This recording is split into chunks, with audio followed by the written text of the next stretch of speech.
Luigi Fabri. A propósito de Emma Goldman. Otra porquería comunista. Verdaderamente el comunismo, idea, humano de igualdad y de libertad por el cual los anarquistas luchan desde hace 50 años, aquí no entra más que de nombre. Como no entran tampoco en ciertas porquerías, que se cubren con el nombre comunista, tantos trabajadores partidarios sinceros y buenos de un ideal muy diferente al nuestro pero por sí mismo altamente respetable. Y si muchos amigos comunistas serán heridos por nuestra protesta indignada, les haremos notar una vez más que, como siempre, no hacemos ahora más que defendernos, embotando la ajena malignidad ultrajosa y difamatoria.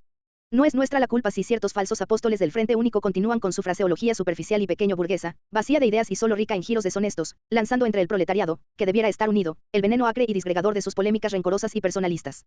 Nos referimos aquí a la última porquería que, para desacreditar a los anarquistas, publicó el Comunista de Roma el 9 de mayo último, con el título La obra de Emma Goldman, anarquista, de $15,000, artículo que para edificación de los lectores se podría reproducir si no hubiera tanta escasez de espacio. Asterisco asterisco asterisco. Emma Goldman, expulsada, después de una larga prisión, de los Estados Unidos y deportada a Rusia, su patria de origen, ha vivido allá durante más de un año. Acogida con simpatía por los bolcheviquis, hizo los mayores esfuerzos por persuadirse de la bondad del régimen, para el cual, antes de llegar a Rusia había mostrado mucha indulgencia, a pesar de sus ideas anarquistas. Pero poco a poco vio caer todas sus ilusiones. El error inicial de confiar al Estado la guía de la revolución tenía sus frutos nefastos cuanto inevitables. La crítica anarquista al concepto estatal de la revolución era confirmada por los hechos, más allá de lo previsible. La Goldman no ocultaba ni en público ni en privado sus impresiones dolorosas, razón por la cual fue molestada por la Checa y el gobierno ruso no encontró nada mejor que hacerla viajar por los lugares más lejanos posible, con el encargo de recoger material para el Museo de la Revolución. En diciembre de 1921 la Goldman, junto con otros, pidió los pasaportes al gobierno de Moscú para ir al Congreso Internacional Anarquista de Berlín, que debía empezar el 25 de ese mes. Algunos compañeros rusos, en vez de los pasaportes, se vieron, con pretextos estúpidos, encarcelados.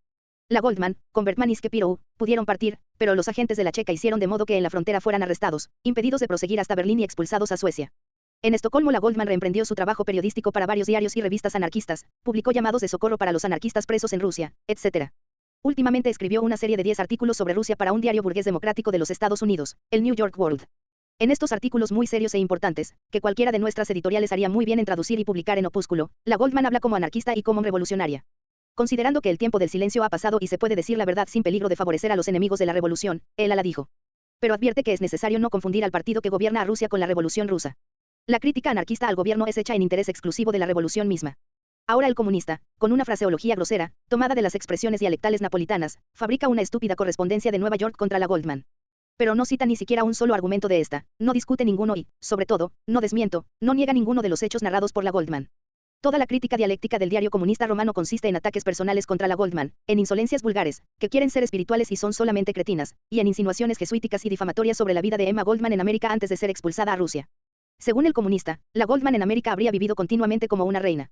El más grande argumento contra la Goldman es que ella ha recibido $15,000 del diario americano por sus artículos. El órgano de la difamación comunista habla de esto como de un se dice oído de imaginarios admiradores de la Goldman.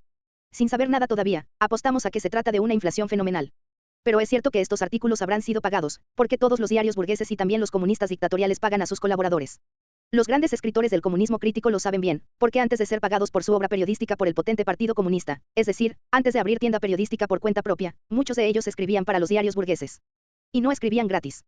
Nosotros, lo decimos enseguida, no vemos con mucha simpatía la colaboración periodística subversiva en los diarios burgueses, especialmente sobre cuestiones de polémicas internas entre los diversos partidos proletarios y revolucionarios, como tampoco vemos con simpatía a los obreros albañiles, también subversivos, construir cárceles, a los herreros cerrojos y esposas, a los obreros de los arsenales y a los mecánicos construir naves de guerra y confeccionar armas, etcétera, etcétera, pero en plena sociedad burguesa la intransigencia en la vida práctica no se puede aplicar con un simple orden del día.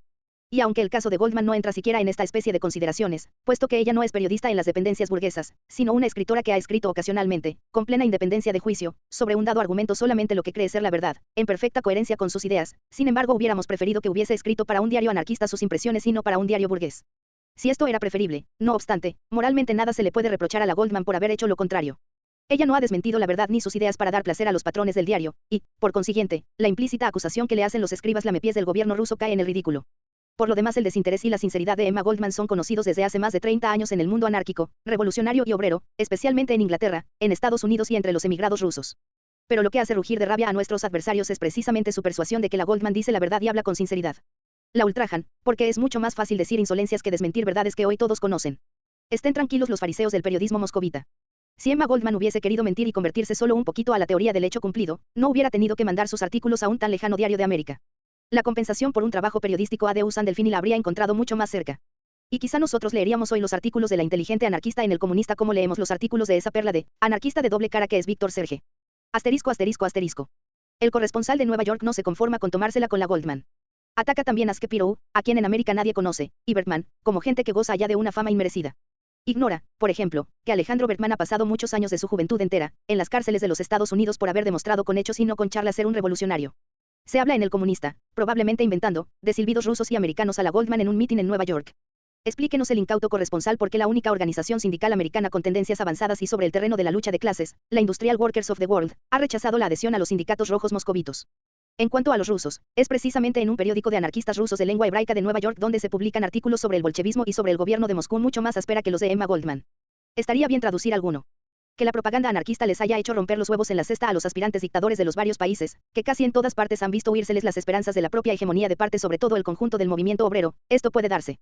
Pero deducir que así los anarquistas han hecho un servicio al capitalismo, como dice ese tal de Nueva York, es presunción excesiva.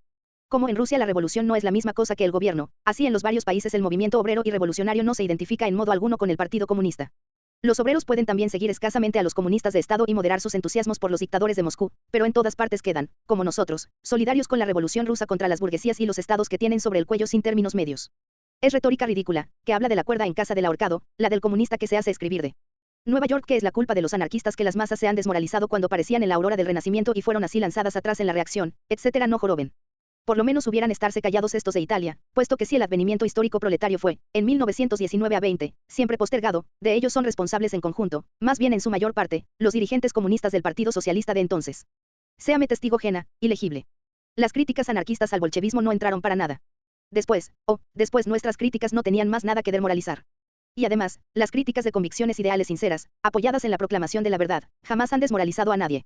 Es la mentira la que desmoraliza, sea cuando calumnia, sea cuando ilusiona, porque cuando la inevitable verdad se abre camino precipitado a los ilusos en el desaliento y en el escepticismo. Pero ¿es acaso la conferencia de Génova, con las salamerías de Chicherin al rey, la que ha moralizado revolucionariamente al proletariado? Para justificar la persecución a los anarquistas rusos, el anónimo del comunista lanza fango sobre ellos y dice que son anarquistas individualistas, que han llegado a decir y escribir que por suyo pisotearían el cadáver de su propia madre. La canalla que escribe esto porque no precisa. Y por lo demás que tienen que hacer con estos hipotéticos sedicentes anarquistas la Goldman y los anarquistas presos en Rusia que, en su gran mayoría son comunistas anarquistas y sindicalistas, y algunos hasta son miembros de los soviets. La verdad es que en Rusia el gobierno bolchevique persigue a todos los anarquistas, pero prefiere perseguir más encarnizadamente a los no individualistas. Y si hace alguna excepción, para salvar las apariencias, la hace precisamente a favor de los renegados o de los sin criterio y los confusionistas, que son los únicos anarquistas o sesidentes tales que en Rusia son favorables a la dictadura. Por ejemplo, pertenece a la categoría de los anarquistas del yo, de que habla el comunista, precisamente uno de sus magnos colaboradores, el llamado Víctor Serge, más conocido en los ambientes anarquistas o pseudoanarquistas del amoralismo parisiense con los nombres de Kilbatchiche y Leretif. Asterisco asterisco asterisco. Continúen no más los ricos diarios del comunismo dictatorial moscovita esparciendo el veneno de la calumnia, de la difamación y de la injuria gratuita contra los anarquistas. Nosotros preferiremos, lo repetimos por la milésima vez, conservar nuestras discusiones y disentimientos con los comunistas sobre el terreno leal de las ideas, de los programas y de los hechos realmente acertados. Esto ayudaría más a nuestra propaganda, sería más útil a la causa de la Revolución Rusa y de la Revolución Internacional, y ayudaría sobre todo a esa fraternidad de relaciones que sería tan necesaria entre las fracciones políticas italianas. Pero nosotros no pertenecemos a la categoría de esos beatos que se castraron por el reino de los cielos. Si nuestros adversarios comunistas autoritarios prefieren continuar con la especie de dialéctica usada hasta aquí, encontrarán siempre pan para sus dientes. Con esta diferencia, que nosotros al defendernos no tenemos necesidad de mentir como ellos al atacarnos, y a sus charlas difamatorias las podemos siempre responder con argumentos basados sobre los hechos. Continúen, y lo verán. Luigi Fabri. Bologna, mayo 1922.